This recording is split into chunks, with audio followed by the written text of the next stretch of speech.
Olá pessoal, muito bem, sejam bem-vindos então à continuação da nossa aula. Então essa segunda parte a gente vai falar um pouquinho sobre as teorias socialistas. Continuando então nosso tema. A gente falou um pouquinho sobre a AIT, que é a Organização Internacional dos Trabalhadores, que foi... Ela aconteceu ali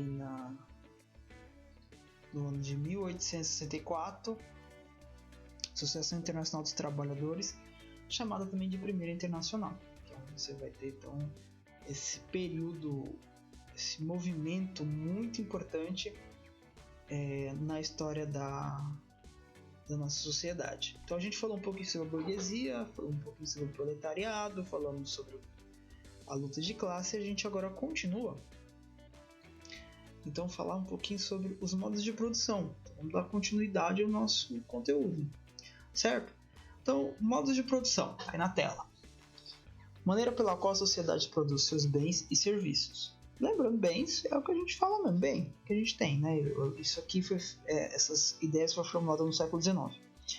Bens, carro, casa, computador, uma ferramenta, serviço, aquilo realmente que vem até nós, né? Por exemplo, a pessoa que ela sabe fazer alguma coisa e ela presta o serviço pra gente, certo?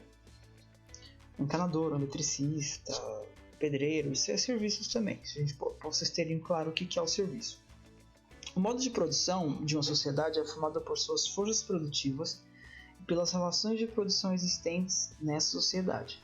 Então, a gente vai trabalhar as forças produtivas, quem faz o serviço e as relações de produção que existem, como que esse serviço é feito, como que você faz para produzir. Vamos lá, então, vamos continuar aqui. Então, você vai ter então a passagem de um modo para o outro acontece no momento em que o nível de desenvolvimento das forças produtivas entra em contradição com as relações sociais de produção. Esse nível, quando ele fala assim,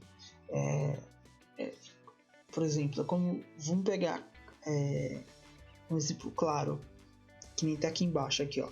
O modo de produção é o centro organizador de todos os aspectos da sociedade.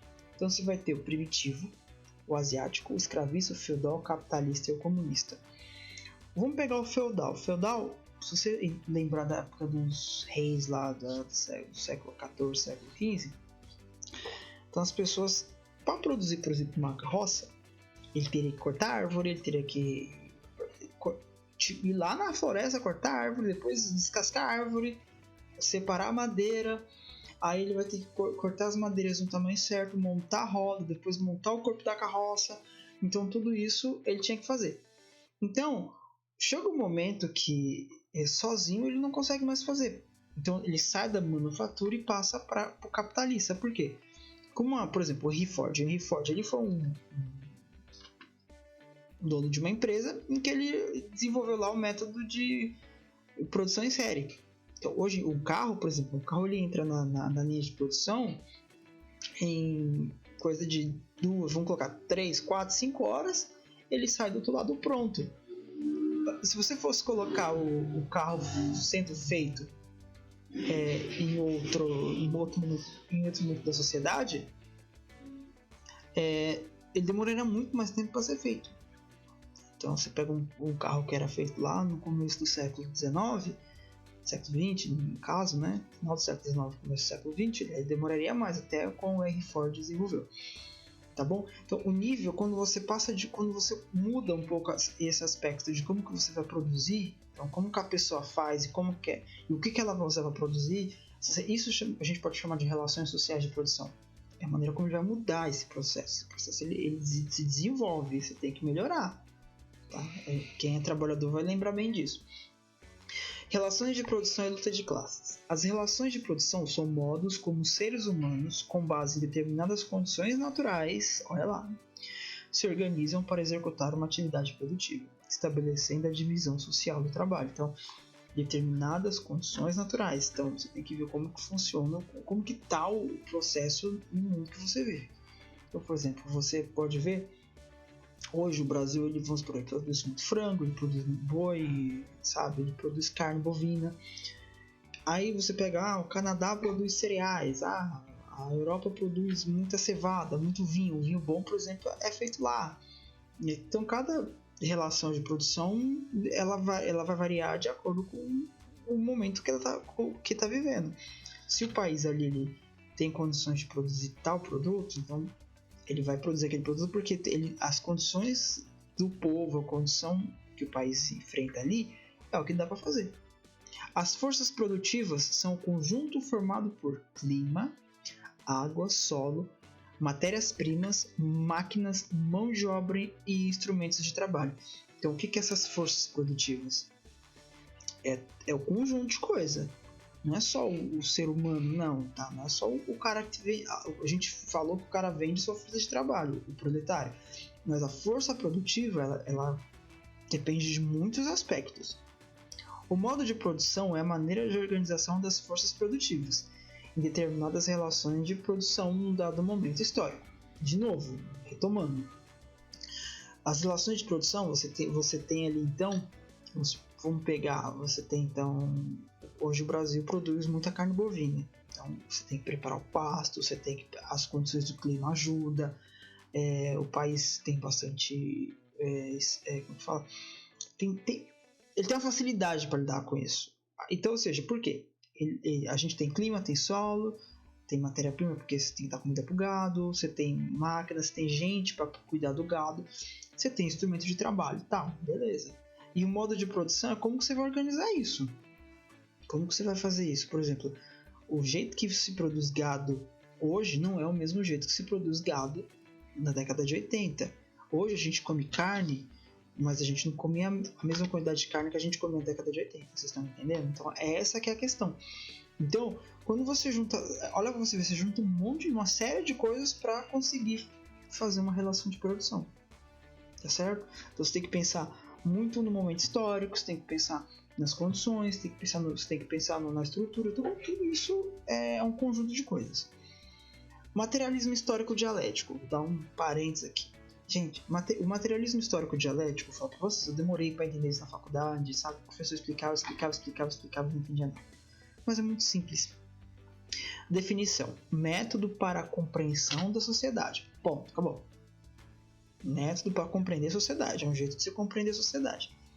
Isso também é sociologia também, tá? Então muda muita coisa. O materialismo, baseado na compreensão das relações sociais dos seres humanos. Então, baseado na compreensão das relações sociais dos seres humanos, certo? Então, como que você vai... O materialismo, ele quer entender o ser humano pelo ser humano. Histórico. Tais relações sociais se desenvolvem dentro de um processo histórico. Aquilo que eu falei, o jeito que você come carne hoje não é o mesmo jeito que você come carne na década de 80. A produção de carne hoje é diferente. Antigamente, por exemplo, você pega a década de 90, conheci, inclusive a minha família, mas teve muitas famílias que, por exemplo, você não conseguia, se você comprasse o filé do frango, você não conseguia comprar outras coisas para comer. Então, por exemplo, eu sou de uma geração que a gente comprava carcaça de frango e tava ótimo. O que é carcaça de frango? É o que sobrava. Você tira as coxas, você tira o peito, você tira da parte de carne, sobra o resto lá. E eles vendiam mesmo assim. E você tinha que sobreviver. Hoje não, hoje você pode comprar todas as partes do frango porque você tem condição, você tem produção, tem tudo. Então, quer dizer, olha para você ver, o processo histórico muda. Você está entendendo como que o ser humano vivia naquela época e está entendendo como o ser humano vive hoje. E é dialético por quê? O que é dialético, gente? Dialético é simples, é diálogo. O dialético sempre é duas pessoas para chegar numa resposta. É um diálogo, um discurso compartilhado por dois interlocutores, duas pessoas. São duas opiniões diferentes que tentam levar uma ideia principal.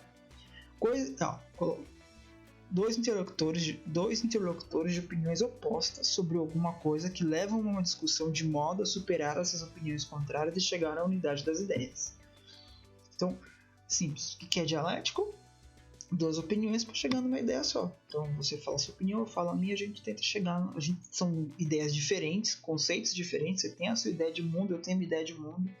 E a gente tenta conversar, fazer uma troca até chegar numa ideia principal. Uma ideia única. O materialismo histórico, então, é a explicação da história por fatores materiais, ou seja, econômicos e técnicos. Então, o materialismo histórico tá aqui, ó. Então, por favor, se tiver seu caderno, anota essa parte em vermelho. É a explicação da história. Eu vou pegar uma parte da história por fatores materiais. Eu vou olhar para a história, eu vou olhar para a década de 90, eu vou ver toda a dificuldade do povo. E eu já falei para os alunos. Eu fui para Minas Gerais há 20 anos atrás, um pouco mais de 20 anos. Eu fui num distrito, um lugar muito pequenininho. Só tinha, acho que 2, 3 ruas. As pessoas viviam a cavalo, carroça, vendia coisa na frente da igreja. O povo não tinha nada. Isso foi, gente, final da década de 90. O povo não tinha nada. O povo vivia ali, assim, o negócio que era complicado. O povo vivia, eles faziam permuta entre eles mesmos. E eu fui lá no passado e vamos colocar boa parte do ano, você não vê mais ninguém na rua, que nem eu via o povo andando pra lá e pra cá. Por quê? As pessoas saíram de lá e foram pra cidade, foram viver na cidade grande. Então elas não moram mais lá. Por quê? Porque o mundo mudou, a condição econômica mudou, a condição social mudou. Então você está olhando para o mundo de que forma? As pessoas saíram da roça e foram para a cidade grande. Por quê? Porque as condições de vida melhorou. Hoje você tem mais condições de viver em um lugar que você tem mais emprego, que você ganha mais, que você consegue comprar mais. E lá tem pouca gente. Eu fui lá, eu estranhei, porque o lugar mudou muito. Você não vê quase ninguém nas ruas. Você vê, vamos supor, lá tinha 400 moradores. Hoje deve ter 50. Então, quer dizer, todo mundo saiu de lá. Para o marxismo, embora possamos tentar definir o ser humano pela consciência, pela linguagem, pela religião, o que fundamentalmente o caracteriza é o modo pelo qual reproduz suas condições de existência. Então, o que o marxismo pensa é como que você vive, como que você faz para viver. É exatamente esse exemplo que eu estou falando. Você define o ser humano muitas vezes pelo como ele vive, como que ele consegue mudar. O ser humano da década de 90 não é o mesmo ser humano agora da década de 20, vamos colocar assim, porque nós estamos na década de 20 de novo. Esse ser humano não é mais o mesmo. A técnica não é mais a mesma. Hoje a gente manda o foguete vai e volta. Ele vai, sobe, a SpaceX vai, leva o foguete, desce, parte do foguete volta, o primeiro estágio volta, pausa e acabou. Isso, lá quando o homem foi para a Lua, o foguete sobe, o primeiro estágio desce, cai no mar, aquela parte se recupera, mas ela já não serve mais nada. Hoje não, hoje o foguete vai e volta.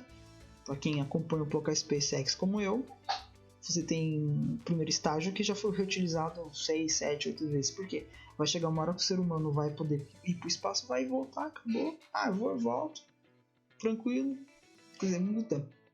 Você muda o fator, você muda a técnica, você muda tudo. Então, o materialismo, você explica o ser humano pelo que ele vive. É aqui, ó. Pé no chão. O materialismo.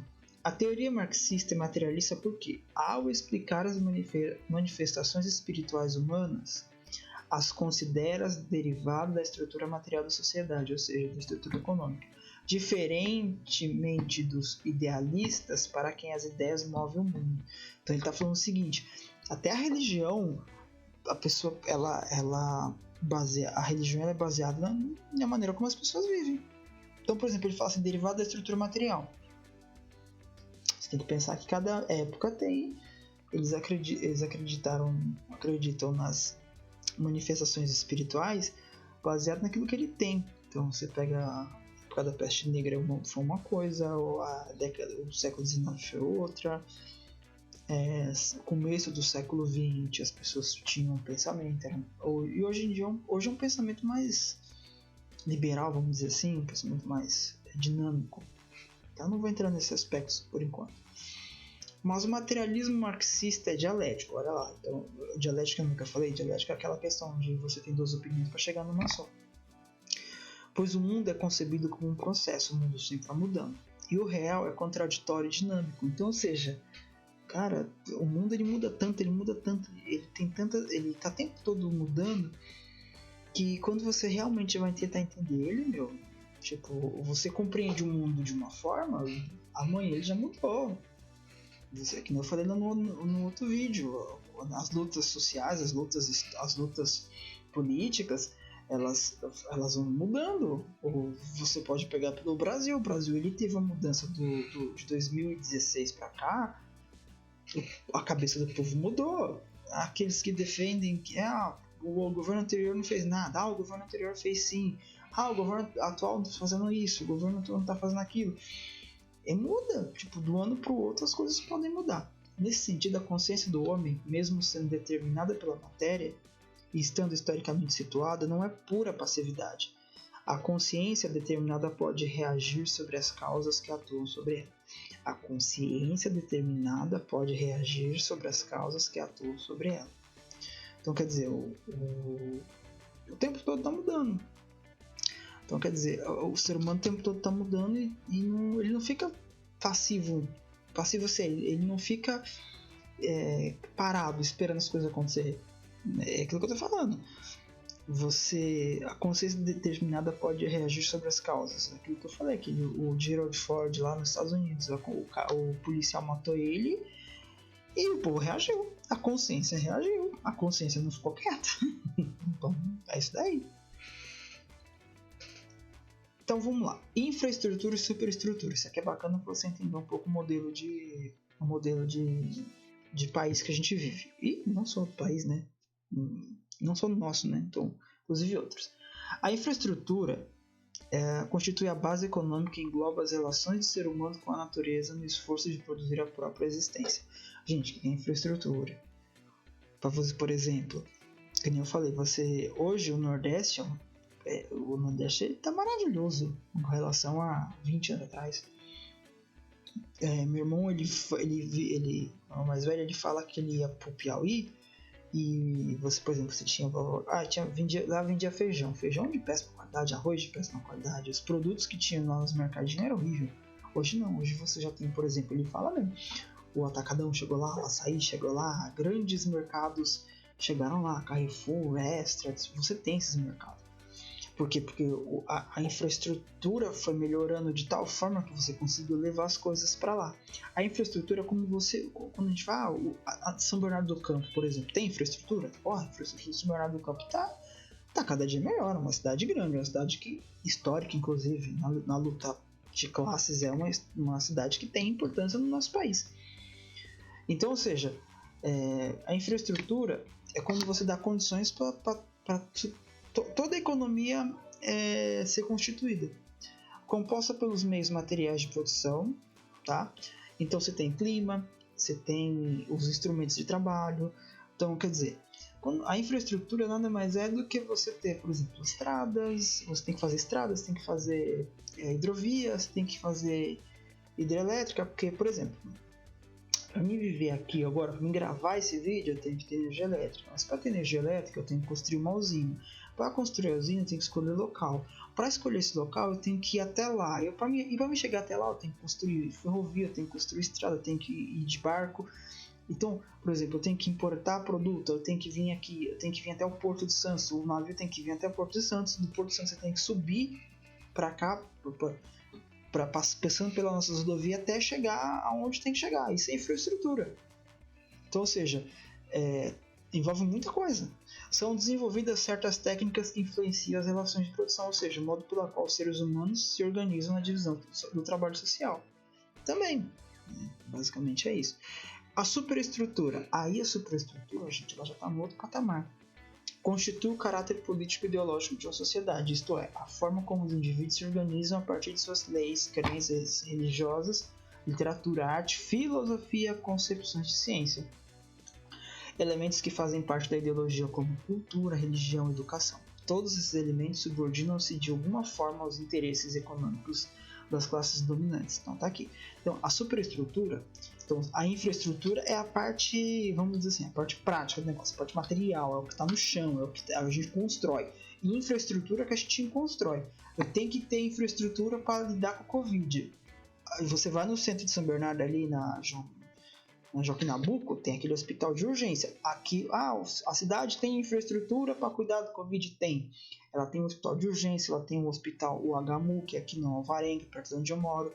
Ela tem o Socorro Central, ela tem o Hospital da Mulher, ela tem o Hospital da Anchieta, que trabalha com oncologia, com câncer. Então, ou seja, A sociedade tem infraestrutura para lidar com uma doença? Tem. E o que é essa superestrutura? Essa superestrutura é quem cuida disso. Então, ou seja, a sociedade ela tem que se organizar, né? Então, ela tem... Vamos pegar aqui esse exemplo bem bacaninha aqui. Opa, voltando. Então, a superestrutura é a infraestrutura no pensamento marxista. Então, você tem a infraestrutura, está aqui.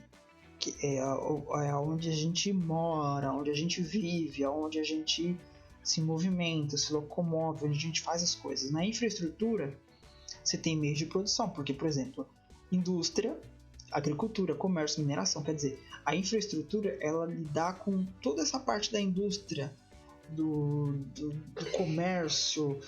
Por exemplo, você tem que ter infraestrutura para receber uma Olimpíada, por exemplo. Aqui que a cidade tem que fazer? Olha para você ver, uma cidade receber uma Olimpíada, não é brincadeira, ela tem que construir ginásio, ela tem que construir centro, ela tem um centro olímpico, ela tem que construir prédio, porque ela tem que ter, por exemplo, os apartamentos para os atletas ficarem durante os 15 dias.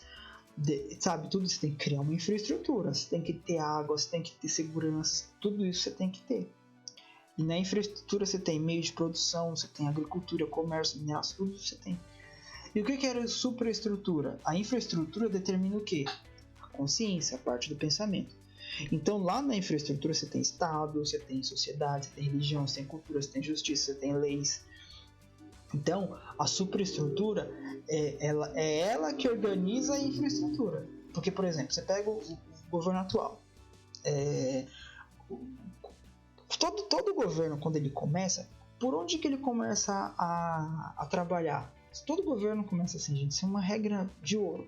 Todo governo, você quer manter o seu governo sempre em ordem, você trabalha o quê? Na infraestrutura. Então, você vai melhorar a infraestrutura. Por quê? Porque você quer desenvolver, você fala assim, eu vou construir uma nova hidrelétrica para o país porque a nossa está defasada. Então, você vai criar uma infraestrutura. Eu vou fazer uma estrada que liga Rio Grande do Sul ao Rio Grande do Norte. É a infraestrutura. Eu vou mudar, o Brasil não vai mais trabalhar com caminhão, nós vamos trabalhar com ferrovia. Então, por exemplo, é infraestrutura. Então, ou seja, e quem faz isso? O Estado. As relações políticas, a sociedade, a religião, tudo isso influencia, tá? Hoje nós temos, claro, essa questão ideológica de você tem uma polarização muito grande de culturas e de religião. O negócio tá complicado, né? Esses últimos 2 anos tem sido difícil para a gente tentar entender um pouco como o país está vivendo. Então a infraestrutura se trabalha com os meios de produção, indústria, e a superestrutura se trabalha com a consciência, Estado, sociedade, religião, cultura e justiça. Bacana? Então vamos lá. Continuando. A mais-valia, o próximo item. A gente falou dos modos de produção, agora a gente fala um pouco sobre infraestrutura, superestrutura, e agora a gente fala um pouquinho sobre mais-valia. Mais-valia é interessante a gente trabalhar esse tema. O valor do trabalho é abstrato, no sentido em que o valor padrão de um salário para uma determinada atividade, então o valor padrão, é dado pelo mercado, isto é, pela demanda agregada dos capitalistas. Tudo bem. Então, quanto que eu vou receber? Quanto que recebe um professor? Tanto. Quanto que recebe um operador de telemarketing? Tanto. Quanto que recebe um cara que trabalha vendendo sapato lá na Calan? Tanto. Quanto que recebe um trabalhador na indústria química? Tanto. Quanto ganha um trabalhador que produz carro? Tanto. E assim vai. Então, o valor do trabalho varia. O valor do trabalho varia. Pode valer tanto para um emprego, como valer tanto para o outro. Isso varia bastante. A mais-valia seria a ampliação da duração da jornada de trabalho, mantendo o salário constante, o que ele chama de mais-valia absoluta. Então, quer dizer, você aumenta a jornada de trabalho, mas você mantém o mesmo salário. Ou ampliar a produtividade física do trabalho pela via da mecanização, que ele chama de mais-valia relativa. Então, você tem a mais-valia absoluta, você aumenta eu tô trabalhando tanto, não tô ganhando o que eu devia. É o que está acontecendo muitas vezes com a gente aqui. A gente às vezes trabalha 14, 15 horas preparando as aulas e no fim das contas ganha a mesma coisa. Ou você amplia a produtividade, por exemplo, hoje você tem, eu peguei um vídeo muito bacana da construção de BMW. Nossa, é espetacular, gente. É um vídeo maravilhoso, só que é só robô. A linha de produção praticamente inteira é só robô. Então, ou seja, você melhora o trabalho, você mecaniza o trabalho, consegue dar valor ao trabalho. Só que o que acontece? Quem faz o trabalho principal? O robô. Então, ou seja, você aumenta a produtividade, não muda o salário. Na verdade, você não nem mexe o salário, porque o robô não vai ganhar salário nenhum. E você muda, então, o chamado de mais-valia relativa. Certo? Então, mais-valia é uma relação que associa tempo, lucro, trabalho e exploração. Tempo, lucro, trabalho e exploração. Preste bem atenção. Marx sustentava que a ideia de que o valor de troca de uma mercadoria é determinada pela quantidade de trabalho aplicado em sua produção. Por exemplo, quem for um pouco mais velho vai lembrar de uma coisa. Quando o Brasil mudou de TV analógica para TV digital. Então, o ministro das telecomunicações na época, ele estava explicando quanto custa para você mudar de analógico para digital. Hoje a gente não tem mais nada de transmissão analógica, nós temos transmissão digital. E naquela época, quando começou a mudar, a Globo não vai ser mais transmitida analógico, Record e tal. O aparelho que fazia a conversão, um aparelho do tamanho de cassete, ou sei lá, o tamanho de um aparelho de DVD, custa R$1.000. Só que o ministro das telecomunicações, dando entrevista, falou assim: sabe quanto custa o aparelhinho que faz a conversão, a pecinha? Custa $5, acho que era isso, uma coisa assim. Na época eu sei que o valor dava coisa de R$15. R$15 a pecinha que troca de analógico para digital. Então, ou seja, aí o aparelho custava R$1.000, parece. Quer dizer que a pessoa que produz o aparelho, então a pessoa, por exemplo, o cara contrata a pessoa na empresa dele, aí tem várias pessoas montando aquele aparelho. No fim das contas, ele vai gastar, vamos supor, ele gasta com a carcaça do aparelho. Vamos falar em dólares, né? Que é mais interessante falar em dólares. As peças de plástico, porque é extrusão, você vai na fábrica, vai produzir a carcaça de plástico, $2, porque ela produz em massa, ela produz em quantidade tão grande que $2 é o que ela vai gastar para produzir. As peças, as PCB, que é as placas lógicas que vai dentro, $3. Os parafusos, $1, e assim vai. Então, ou seja, no final das contas, e quanto que custa para cada pessoa, para a pessoa que está trabalhando dentro da fábrica fazer? Eu pago $10 para a pessoa fazer. Então, ou seja, no fim das contas, aquele produto sai por menos de $50. E ele vende por... Hoje vamos colocar ele vendia por R$500 não, né? Vamos colocar, ele vendia por R$250, $250, que daria R$1.000, mais ou menos. Ou seja, 4 vezes o valor, 4 vezes, sei lá, não, 4 vezes não. Se você dá menos de $50, $50 hoje dá coisa de R$250, mas naquela época o dólar estava R$3, vamos colocar assim, então R$150. Então, para você ver, ou seja, ele tá lucrando, ele explora a pessoa, ele explora o trabalho, ele tem lucro e o tempo e a jornada, e a pessoa, ou seja, você vê, o produto final, o produto que é produzido, ele é muito barato. Minuto Marx.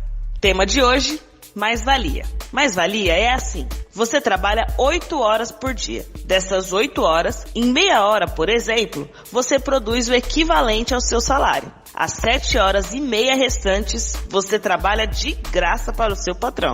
Esse é o segredo do enriquecimento do capitalista. Não é vendendo uma coisa mais cara que um sujeito fica rico.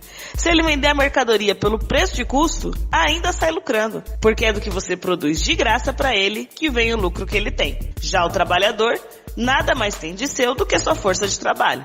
Ele não é dono da fábrica, do banco ou da fazenda, ou seja, dos meios de produção. Para ter o que comer e onde morar, ele é obrigado a vender sua força de trabalho ao patrão. E é essa mais-valia que o trabalhador é obrigado a entregar de graça ao patrão, que está no... Segundo Marx, a acumulação de capital resulta do acúmulo de mais-valia.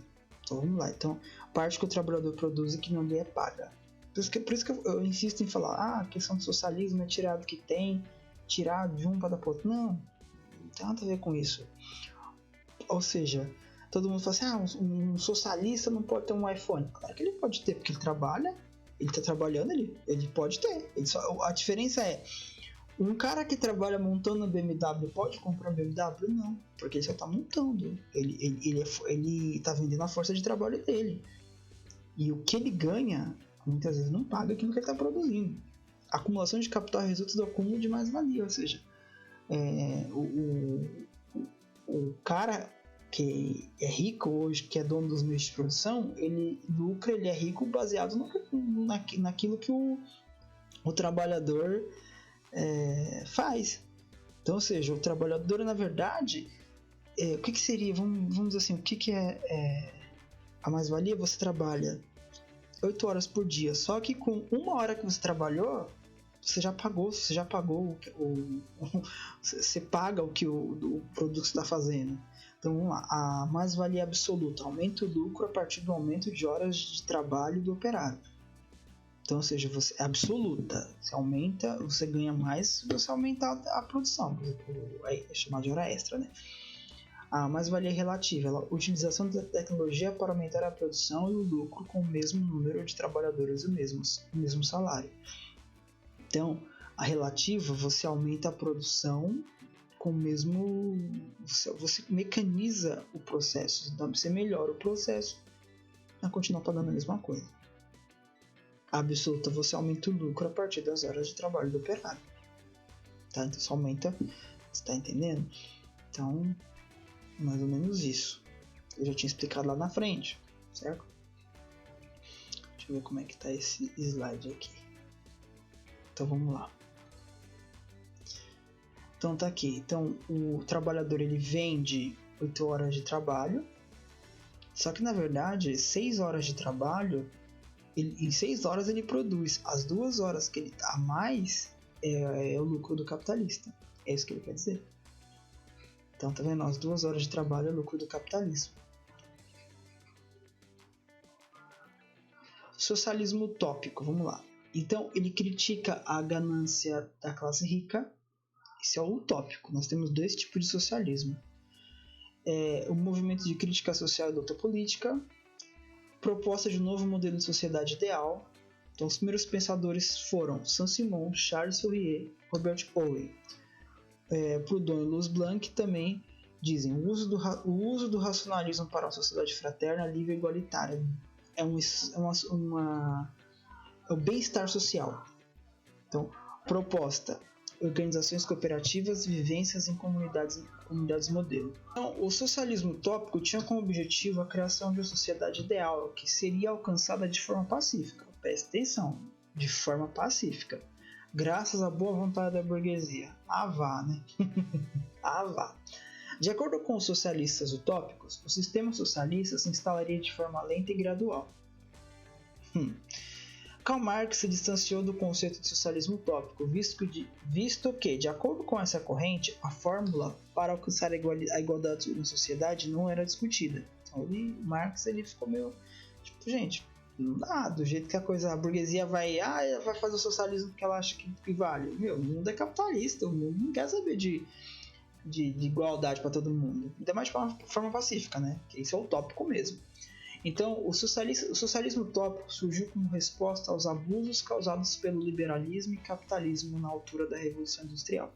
Então, você tem o Owen, o Fourier e o Saint-Simon. Vou fazer uma perguntinha na atividade e vou fazer pegadinha, tá? Então, presta atenção quem são os 3 caras que eu vou colocar lá. Owen, Fourier e Saint-Simon. Nessa ocasião, muitos trabalhadores viviam em grande miséria e era explorado com horários de trabalho absurdos e sem condições. Então, tá vendo? Nessa época, você já tinha um abuso de tudo, né? O socialismo utópico foi uma corrente de pensamento que tinha como objetivo a criação de uma sociedade ideal, certo? Que seria alcançada de forma pacífica. Isso eu já disse lá atrás, só retomando, tá bom? Os principais nomes do socialismo utópico são o Robert Owen, Saint-Simon e Charles Fourier. Beleza, próximo. Socialismo científico, e esse é que o Karl Marx já acredita que funcionaria. Então, ou seja, o socialismo utópico, ele diz que a sociedade ia ser uma sociedade ideal, onde todo mundo ia ter tudo bonitinho, mas a sociedade não tinha. E tudo de forma pacífica, você vê, é um negócio que acho que não funciona não. Os socialistas científicos criticavam o socialismo utópico porque viam nessa corrente uma passividade e uma utopia, ou seja, não funcionava do jeito que eles estavam pensando, pois esperavam que os indivíduos exploradores ganhassem uma consciência social para que as reformas fossem postas em prática. Então, não dá, gente. O capitalista não vai querer colocar reforma, não vai querer ajudar o povo. A gente está vendo, por exemplo, na nossa política do Brasil, quem é que é o presidente do Banco Central? É um banqueiro. Quem é presidente? Sempre os caras que trabalham nas partes econômicas, não vão pegar um cara do povão, vou colocar um... Mesmo o governo do Lula, que a gente pode dizer que era um governo de esquerda, quem que ele colocou como presidente do Banco Central? Ele colocou gente que trabalha, dono de banco. Quem era o vice-presidente? Era um dono de um banco. Então, ou seja, por mais que você queira fazer um contato com a sociedade, não dá, não funciona. O socialismo científico tinha objetivos semelhantes, mas tinha uma visão menos romântica. Então, ou seja, os objetivos do socialismo utópico científico é o mesmo: alcançar a igualdade, melhores condições de vida, melhor condição de trabalho. Mas como que ele ia fazer isso? Como eu disse lá na primeira coisa que eu falei, através de uma revolução proletária da luta armada. É a luta armada mesmo, gente. É partir pra porrada mesmo, sem dó, através de uma revolução proletária. Então, quer dizer, todos os trabalhadores se reunir, trabalhar, vamos lutar por igualdade e pronto, a gente vai chegar onde a gente quer chegar, certo? Então, vamos lá. O socialismo científico, então, foi Karl Marx e Friedrich Engels, também, tá? Eu não vou falar um pouco sobre eles, também gastaria muito tempo, tá certo? Então, tem o Manifesto Comunista, que eu acho que é um livro muito interessante para se ler. Ele é pequenininho, você lê em uma tarde, ele é curtinho, pequenininho, não tem 50 páginas. Interessante. Ideologia Alemã também é um livro interessante, bacana para se ler, para tentar entender, porque, gente, a gente só consegue defender nossas ideias se a gente tiver base, então não adianta falar. Eu tive muito problema, inclusive, com essa aula, porque tem aluno que fala que era burguês. E eu perguntei se seu pai trabalha onde? Meu pai trabalhava na Mercedes-Benz. E aí eu faço Senai. Gente, quer coisa mais proletária que isso? Não existe, tá? Por favor, né? Burguês é quem nasce rico e vai morrer rico. O Dória nasceu rico e vai morrer rico. Ele é burguês. A gente não, a gente é professor, a gente é trabalhador, a gente trabalha sacrifício. Você trabalhou no serviço. Uma vez você trabalhou na vida, você é proletário, acabou. Se você conseguir acumular riqueza, se nesse meio tempo você ficar rico e seu filho nascer, assim, seu filho vai ser burguês, você não, você vai ser proletário. Então, foi um projeto social que buscava formas para superar as dificuldades sociais que se agravavam na Europa decorrentes da Revolução Industrial. Tá bom? Só para reforçar, certo?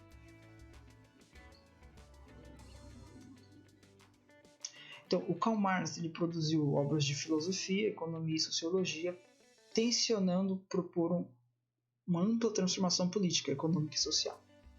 Certo? Marx sofreu algumas influências como a filosofia de Hegel. Certo? Desenvolveu o conceito de alienação, mostrando que a industrialização, a propriedade privada e o assalariamento separavam o trabalhador dos meios de produção, que se tornavam propriedade privada do capitalista. Olha para você ver, interessante. Desenvolveu conceitos de alienação. Alienação, gente, depois a gente pode falar sobre isso, mas aí não é um outro tipo de alienação que é alienação na relação do trabalho, tá bom? Marx proclamava ainda a inexistência de igualdade natural e observa que o liberalismo vê os homens como átomos, como se estivessem livres das evidentes desigualdades sociais. Gente, Marx ele viveu ali no século XIX, gente. Olha pra você ver, o cara já tinha ideia que ele já propõe que hoje o Brasil nós vemos um país desigual demais, é muita desigualdade. Agora que essa pandemia ficou mais desigual ainda. Eu vi uma reportagem dizendo que o Brasil só não entrou no buraco, porque como ele deu o governo deu R$600, que eu acho que ele não queria dar, porque para esse governo povo e nada é a mesma coisa, como ele deu esses R$600, eu achei interessante isso, meio que você conseguiu dar uma igualada, olha para você ver. Então, pode parecer que não, mas surtiu efeito. Você faz uma análise política, surtiu efeito. Então, vamos ver aqui, olha, o Marx aqui, nasceu em Trèveris, faleceu em Londres, acho que Trèveris é na Alemanha, se eu não me engano. foi um intelectual alemão considerado um dos fundadores da sociologia. Olha a carinha do Marx, que bonitinho. Certo? Opa, eu fiz esses recursozinhos aqui, eu não tirei. Biografia de Karl Marx. Então, vamos ver aqui. Podemos encontrar influência em várias outras áreas, tais como filosofia, economia e história. Teve participação como intelectual e como revolucionário no movimento operário, sendo que ambos, Marx e o movimento operário, influenciaram uns aos outros durante o período em que o autor viveu. Atualmente é bastante difícil analisar a sociedade humana sem referenciar-se em maior ou menor grau à produção de Karl Marx, mesmo que a pessoa não seja simpática à sua ideologia. Então não tem jeito, gente. Por mais que a gente tente não falar, por isso que eu falo, você pega alguns deputados aí, que eu tava vendo uns Twitter que eu vi ontem, gente, a pessoa não conhece nada de história, gente, tem que conhecer história, não adianta vocês bravejar, falar qualquer coisa e achar que o povo vai ovacionar e vai, não adianta, gente, a história não muda, a história não mente.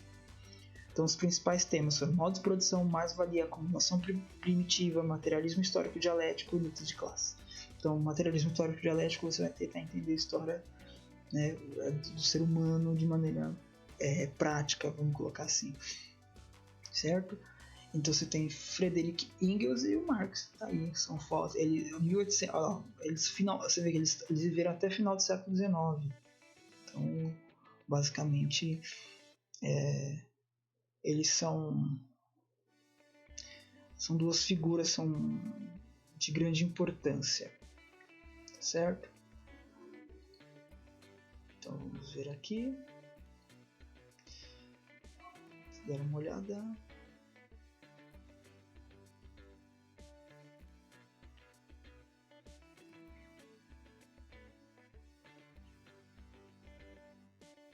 Então, a perspectiva de Karl Marx era do materialismo histórico dialético, ou seja, falando um pouco voltando um pouco, então resumindo, interpretando os acontecimentos históricos como fatores econômicos e sociais. A produção e reprodução da sociedade capitalista só se realiza porque capitalistas e trabalhadores entram em relação de dominação e exploração. Deixa eu colocar na tela para vocês. Então, vamos lá. Karl Marx e as classes sociais. Então, a perspectiva de Karl Marx era a do materialismo histórico dialético, ou seja, interpretando os acontecimentos históricos como fatores econômicos sociais. A produção e reprodução da sociedade capitalista só se realiza porque capitalistas e trabalhadores entram em uma relação de dominação e exploração. Para Marx, o Estado é o instrumento no qual uma classe domina e explora a outra. Assim, o Estado é a classe dominante que, deste modo, garante os seus interesses e o bom funcionamento da economia. Então, quando ele fala do Estado, ele fala realmente é o governo, é ele que manda, é ele que domina, é ele que está na vanguarda daquilo que ele faz, daquilo que ele realiza. Vamos lá.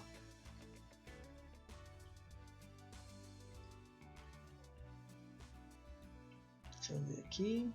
Então vamos lá, vamos fazer essa próxima parte.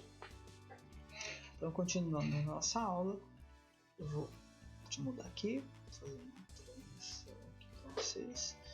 Então, modo de produção mercantilista, então pré-capitalismo. Então, práticas econômicas desenvolvidas na Europa na Idade Moderna, entre os séculos XV e o final do século XVIII, tá aí. Então, o mercantilismo originou um conjunto de medidas econômicas diversas de acordo com os estados. Caracterizou-se por uma forte intervenção do Estado na economia, constituiu-se numa série de medidas tendentes a unificar o mercado interno e teve como finalidade a formação de fortes estados nacionais. O mercantilismo, quando você estuda a história, você pega as grandes navegações, né? Quando você pega os estados europeus, que eles vão nas Índias, vão e voltam e levam mercadoria para cá, então isso já começou a mudar um pouquinho de figura, você já começa a mudar um pouco o esquema, porque até o século XIV você tinha muita questão do feudalismo, você ainda ficava muito no feudo, só ficando ali. E agora não, esse período se estende do século XVI ao XVIII, inicia-se com as expansões marítimas europeias, hoje, como professor de filosofia, eu entendo que meu professor da quinta série falava das grandes navegações. Parece bobeira, mas não é. Mas a expansão marítima ela começou a mudar um pouco o perfil de como a sociedade ia agir. Então, ou seja, o capitalismo começou ali, esse acúmulo de capital começou ali, nas grandes navegações. Então, você saía de Portugal para as Índias, você saía da Espanha para a América Central, você saía da Inglaterra para os Estados Unidos, ali onde é os Estados Unidos hoje, você levava mercadoria, então, ou seja, gastava 30 dias, mas levava as coisas de um país para outro. Ou seja, o mundo já era pequeno nesse período sem a gente saber, porque você saía de um país para outro de navio, levava as grandes mercadorias, trazia as especiarias da Índia e o mundo sobrevivia da melhor forma possível. Na Idade Contemporânea, então, você tem um período específico atual da história do mundo ocidental. Então, a partir da Revolução Francesa em 1789, século XVIII, o seu início foi bastante marcado pela corrente filosófica iluminista, que elevava a importância da razão. Então, o iluminismo também é uma corrente da filosofia que fala da razão, que quer colocar a razão como principal. É nessa época que surgiu as enciclopédias, o conhecimento mais holístico, onde todo mundo tinha que saber tudo. É incrível. Nesse período, então, muda muita coisa. Tá certo? O modo de produção capitalista é um sistema econômico em que os meios de produção e distribuição são de propriedade privada e com os fins lucrativos. Aqui, ó, importante a gente entender isso. O modo de produção primitivo é uma coisa, o modo de produção feudal é uma coisa, o modo de produção socialista ele mantém tudo para a sociedade, mas o modo de produção capitalista é de propriedade privada, dono, o cara é o dono, o lucra, ele faz o que ele quer, ele produz o que ele quer, a demanda é o que ele quer. As decisões sobre oferta, demanda, preço, distribuição e investimento são realizadas pelos próprios proprietários, tá aqui na tela. O termo capitalismo foi criado e utilizado por socialistas e anarquistas, Proudhon, o Marx, o Rothbard, no final do século XIX e início do século XX, para identificar o sistema político e econômico existente na sociedade ocidental, quando se referiam a ele em suas críticas. Então, capital e capital. Capital quando você tem dinheiro, tem as coisas, quando você é rico, o cara é capitalista. O modo de produção comunista é uma ideologia política e socioeconômica que pretende promover o estabelecimento de uma sociedade igualitária, tá aqui, igualitária, tá na tela, sem classes sociais e apátrida, baseada na propriedade comum e controle dos meios de produção e das propriedades em geral. Isso eu falo depois, se precisar eu falo depois. Ou seja, é tudo bem comum, todo mundo vai... A produção... todo mundo vai ter igualdade em tudo, na produção, na vivência, na propriedade, todo mundo vai ter tudo. Karl Marx postulou que o comunismo seria a fase final da sociedade humana, que seria alcançada através de uma revolução proletária. Então, por que não existe o comunismo? Porque a gente não tem uma revolução proletária. Então, ou seja, a sociedade ela é capitalista, hoje em dia você vai ver quem que manda nesse mundo? 6, 7 pessoas ricas desse planeta, Bill Gates, SpaceX, tem uns caras dos Estados Unidos, muita gente rica que manda e que, infelizmente, a gente vai ter que obedecer porque a gente é proletário. Modo de produção comunista. O comunismo puro, no sentido marxista, refere a sociedade sem classe, sem Estado e livre de opressão. Então não tem classe, todo mundo é uma classe só, não existe rico e pobre, uma classe só. Não existe Estado, esquerda e direita, é um Estado só. Não existe opressão, todo mundo vive tranquilamente. Onde as decisões sobre o que produzir e quais as políticas devem prosseguir são tomadas democraticamente, permitindo que cada membro da sociedade possa participar do processo decisório, tanto na esfera política e econômica da vida. Então tá aí. São tomadas todas as decisões são tomadas no coletivo, as decisões são tomadas no coletivo, todo membro pode participar das decisões políticas, todo membro pode participar de tudo. Socialismo, corrente reformista que tinha como seu objetivo a socialização dos meios de produção. Então o socialismo quer socializar o meio de produção, com base no pressuposto que problemas são oriundos de desigualdade social.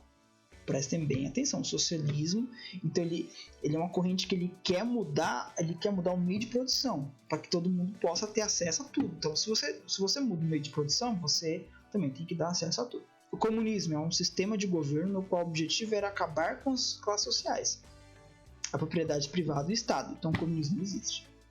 Presta atenção, o socialismo ele quer diminuir a desigualdade e todo mundo ter acesso a tudo, certo?